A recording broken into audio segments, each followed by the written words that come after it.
ओम शांति। 4 मार्च 2023 के महावाक्य। मीठे बच्चे, तुम रूहानी यात्रा पर हो। तुम्हें देह का भान और पुरानी दुनिया को भूल वापस घर चलना है। एक बाप की याद में रहना है।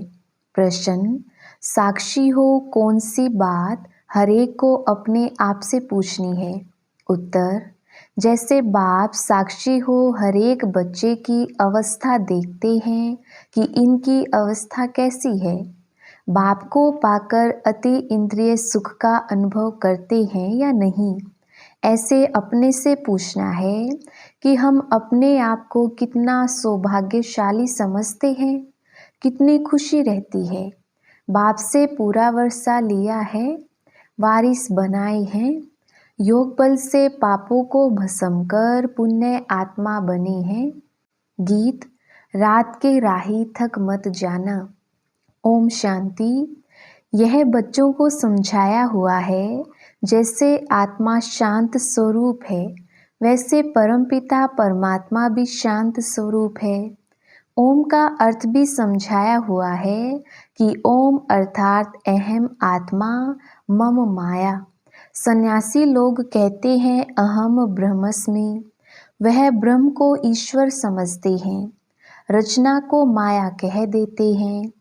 अहम ब्रह्मस्मि का यह अर्थ करते हैं, परंतु है सब रोंग। मनुष्य जो कुछ करते हैं सब मनुष्यों की सुनी सुनाई पर। जिसने जो कुछ समझाया, जो रस्म चलाई, उस पर चल पड़ते हैं, उसका नाम हो जाता है। ये भी ड्रामा में नूंद है। अब आप कहते हैं, हे राही, कहाँ के राही? परम धाम के राही। यह हो गई रूहानी यात्रा रूहों के लिए। आत्माओं के वापस जाने लिए यात्रा है। गाइड तो जरूर चाहिए। विलायत से आते हैं तो उनको भी गाइड मिलता है, मुख्य सब स्थान दिखाने लिए। परमपिता परमात्मा को भी गाइड कहा जाता है, पंडों को भी गाइड कहा जाता है। तो बाप कहते हैं, बच्चे अब मैं आया हूँ तुम बच्चों को वापस ले जाने। कितनी फर्स्ट क्लास यात्रा है, जिसके लिए भगत लोग आधा कल्प से भक्ति करते आए हैं। कहते हैं, आओ हमको अपने परम धाम में ले चलो। वह जिस्मानी यात्राएं हैं अनेक प्रकार की। कितने जिस्मानी पंडे हैं, रूहानी पंडा एक ही है। उन्होंने फिर पांडव सेना, शक्ति सेना दिखाई है। लड़ाई की तो कोई बात नहीं है। बाप बैठ समझाते हैं, हे मीठे बच्चे, पहले तो यह निश्चय होना चाहिए कि बरोबर वह बाप है। तुम्हारा बुद्धि योग बाप के पास जाना चाहिए। बाबा आया हुआ है हमको वापस ले जाने लिए। यहाँ यह है दुख धाम, पतित दुनिया नर्क। हेल नाम तो है ना। गाते भी हैं, लेफ्ट फॉर हेवनली अबोर्ड। जरूर कोई नई चीज़ है। मनुष्य जानते नहीं, सिर्फ कह देते हैं। रस्म रिवाज जो चली आई है सो कह देते हैं। फलाना ज्योति ज्योत समाया, अर्थात आत्मा परमात्मा बन गई। यह नहीं जानते कि ड्रामा है। आत्मा इमॉर्टल है। उस अविनाशी आत्मा में 84 जन्मों का पार्ट भरा हुआ है। परम आत्मा में भी पार्ट भरा हुआ है। इसको कहा जाता है ड्रामा की कुदरत। परमात्मा से भी तुम पार्ट धारियों का तो और ही जास्ती पार्ट है। वह तो है क्रिएटर, डायरेक्टर। तुम जो देवी देवता बनते हो, उनका सबसे जास्ती पार्ट है। आदि से अंत तक तुम्हारा पार्ट है। सत्युग त्रेता में तो बाप का पार्ट है नहीं। वहाँ बाबा को कुछ भी करना नहीं पड़ता। इस समय मैं बहुत सर्विस करता हूँ। तुम बच्चों को भी और भक्तों को भी राजी करना पड़ता है। भक्तों को साक्षात्कार होता है तो वह समझते हैं बस हमने ईश्वर को पाया। भक्तों का नाम कितना है? वह है भगत माला और यह है रुद्र माला। ज्ञान माला में भक्ति नहीं है। वह तो ज्ञान सागर से ज्ञान धारण कर भक्तों का भी उद्धार करते हैं। उन्हों की ही फिर रुद्रमाला बनती है। अब तुम बच्चे समझते हो हम रूहानी यात्रा पर हैं। गृहस्थ व्यवहार में रहते याद बढ़ानी है। वह है बहुत स्वीट चीज़। बाप रचता भी है, बच्चों को क्रिएट करते हैं। ब्रह्मा मुख वंशावली बनाया है। सब कहते हैं हम शिव बाबा के बच्चे हैं, फिर डायरेक्शन मुख्य देते हैं कि मन मना भव। मैं आया हुआ हूँ तुमको पढ़ाने। हूबहू 5000 वर्ष पहले मैंने यह राजयोग सिखाया था। मैं निराकार आत्माओं से बात करता हूँ। तुम अपने ऑर्गन्स का आधार लेते हो, मैं इनके ऑर्गन्स का आधार लेता हूँ। अब तुमको वापस जाना है, इसलिए पुरानी दुनिया को भूलना है। इसको ही संन्यास कहा जाता है। पहले पहले तो निश्चय करना है मैं आत्मा हूँ, देह नहीं। इस देह का भान भूल जाना है, पुरानी दुनिया को छोड़ना है। अब मैं वापस लेने आया हूँ तो मेरी श्रीमत पर चलो। देह सहित देह के सभी संबंध आदि भूल जाओ। एक बाप को याद करना है, मेहनत बिगर कोई बादशाही थोड़ी ही मिलेगी। विश्व का मालिक बनना है। जो नॉलेज मेरे में है वह अब तुम्हारे में भी आ गई। तुमको संक्षेप में और डिटेल में भी समझाया जाता है। बीज से इतना सारा झाड़ निकलता है, फिर झाड़ की डिटेल में जाएंगे तो बहुत विस्तार है। बाप कहते हैं अब इस पुराने झाड़ को भूलो, अब सिर्फ मुझे याद करते रहो। भगवानुवाच मैं तुमको राजयोग और रचना की नॉलेज देता हूँ। यह रचना कैसे रचता हूँ, कैसे वृद्धि को पाती है, यह है ड्रामा को समझना। सो तो मनुष्य ही जानेंगे। भगवान पढ़ाएंगे भी मनुष्यों को।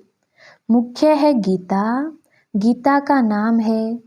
गीता में है भगवानुवाच, ऐसे नहीं व्यास भगवानुवाच। कहते हैं श्री कृष्ण भगवान ने गीता सुनाई, व्यास ने लिखी। वह तो पीछे लिखी गई है ना, इस समय लिखें वह तो विनाश हो जाएगी। तुम यह सभी करके 2-4 हजार बनाएंगे, वह गीताएं तो लाखों करोड़ों के अंदाज में है। फिर भी यही पुराने शास्त्र निकलते हैं जिससे फिर कॉपी करते हैं। जो उस गीता में अक्षर बाई अक्षर है वही निकलेगा। ड्रामा में वही नूंद है। जिस समय शास्त्र लिखे हैं उसी समय लिखेंगे भी ज़रूर। लक्ष्मी नारायण भी वही बन रहे हैं, वही उनके महल आदि बनेंगे। इस समय बाबा ने इस कल्प वृक्ष का और ड्रामा का ज्ञान दिया है। कहते हैं तुम अब मिले हो, कल्प कल्प मिलते रहेंगे। भगवानुवाच भी लिखा हुआ है। मैं तुमको राजयोग सिखाता हूँ। भगवान नई सृष्टि रचते हैं, जरूर उनको राजा बनाएंगे। द्वापर का तो नहीं बनाएंगे ना। कहते हैं कल्प कल्प मैं संगम पर ही आता हूँ। गाइड तो अंत तक साथ होगा। वह गुरु लोग तो मर जाते हैं, फिर उन्हों की गद्दी चलती है। बाप कहते हैं मुझे तो तुम सबको वापिस ले जाना है। मैं अपने पूरे समय पर आता हूँ। यह बातें और कोई समझा नहीं सकते हैं। मन मना भव का अक्षर गीता में भी आदि और अंत में है। यही कहते हैं कि मुझे याद करो, मैं तुमको विश्व का मालिक इन लक्ष्मी नारायण जैसा बनाऊंगा, राजाओं का राजा बनाऊंगा। उसी सूर्यवंशी चंद्रवंशी घराने में तुम पुनर्जन्म लेंगे। अभी तुम कलयुग में हो, कलयुग से तुमको सतयुग में ले जा रहा हूँ। मैं कल्प कल्प आकर स्थापना करता हूँ, इस समय ही आऊँगा। हम भी ड्रामा के वश हैं। साक्षी हो हरेक की अवस्था को देखते हैं कि इनकी अवस्था कैसी है। बेहद के बाप को पाकर अति इंद्रिय सुख को पाते हैं कि नहीं। हरेक अपनी दिल से पूछे हम अपने को कितना सौभाग्यशाली समझते हैं।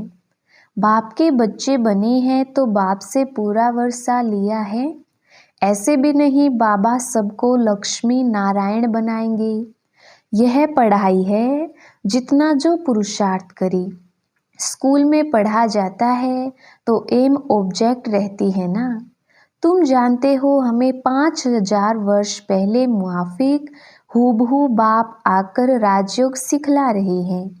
भगवानुवाच, मैं तुमको पतित मनुष्य से पावन देवता बनाता हूँ।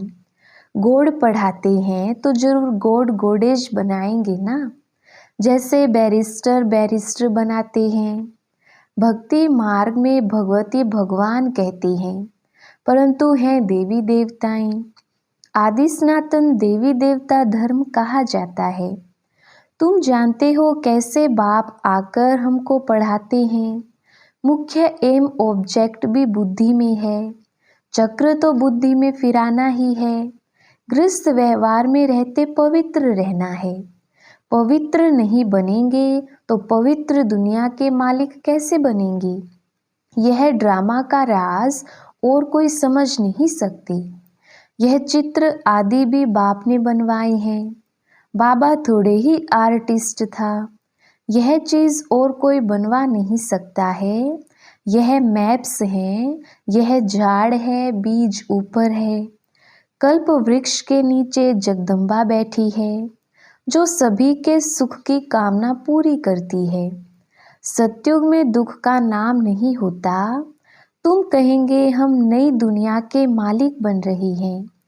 मनुष्य से देवता किए करत ना लागी वार। सिख लोग उनकी महिमा करते हैं। देवी देवता ही स्वर्ग के मालिक थे।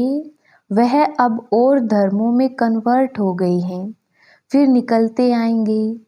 हम भी आगे हिंदू धर्म लिखते थे, अभी हम कहते हैं ब्राह्मण धर्म के हैं। भले हम ब्राह्मण धर्म लिखते हैं, परंतु वह फिर भी हिंदू समझ लेते हैं, क्योंकि उनके पास ब्राह्मण धर्म का कॉलम कोई है ही नहीं। हम देवी देवता कहेंगे तो भी बदली कर हिंदू लिख देंगे, क्योंकि ब्राह्मण अथवा देवी देवता धर्म का नाम ही गुम है। अभी तुम बच्चे जानते हो, हम सो देवी देवता बनने के लिए पुरुषार्थ कर रहे हैं। वहाँ यथा राजा रानी तथा प्रजा सभी की इन लक्ष्मी नारायण जैसी ड्रेस रहती है। पीताम्बर यह है सतयुगी सूर्यवंशी की ड्रेस। त्रेता में राम राज्य में फिर दूसरी ड्रेस होती है। रस्म रिवाज अलग होती है। श्री कृष्ण को हमेशा पीताम्बरधारी कहते हैं। तो अब यह निश्चय करना है कि बाप हमको स्वर्ग का वर्षा देते हैं। यह मृत्युलोक खत्म होना है। जब तुम निरंतर बाप को याद करते रहेंगे, तब संपूर्ण निर्विकारी बनेंगे। उसी योग बल से पाप कटते जाएंगे, पुण्य आत्मा हो जाएंगे। तुम बाप के पास सरेंडर होते हो, पुण्य करते हो, फिर याद से आत्मा पवित्र बनती जाती है। कोई को भी समझाना बहुत सहज है। भगवानुवाच कब सुना है? स्वर्ग की स्थापना करने वाला वही फादर है। बाप और वर्षे को याद करना है। महाराजा बनने चाहते हो तो बताओ तुमने कितनी प्रजा बनाई है। ऐसे बहुत लिखते हैं कि फलाने ने हमको दृष्टि दी, तीर लग गया।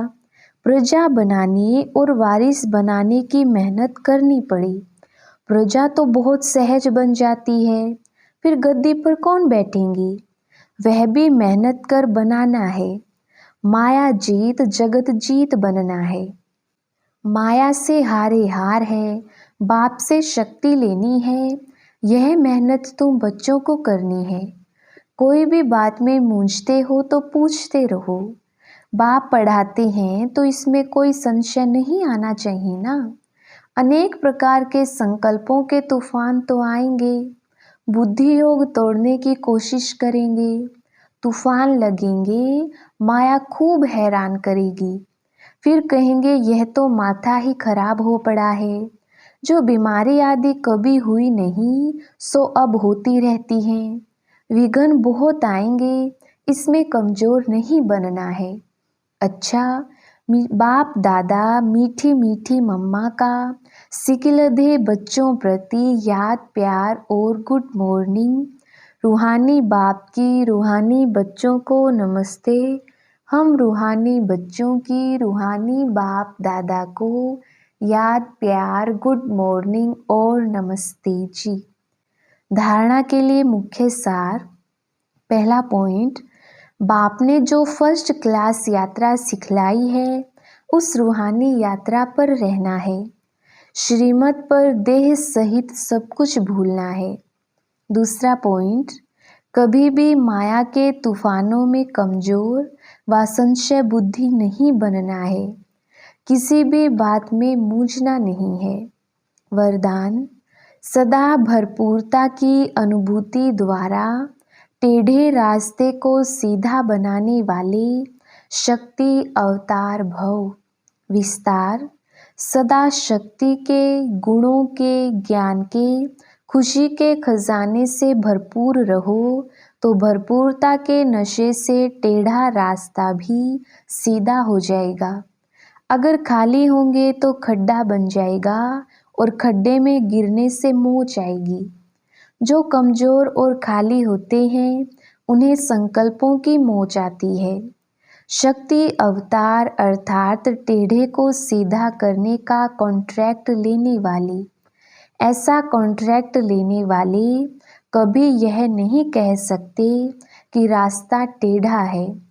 अगर कोई गिरते हैं तो अटेंशन की कमी है या बुद्धि भरपूर नहीं है। स्लोगन, रूहाब को धारण करने वाले ही रूहानी गुलाब हैं। अच्छा, ओम शांति।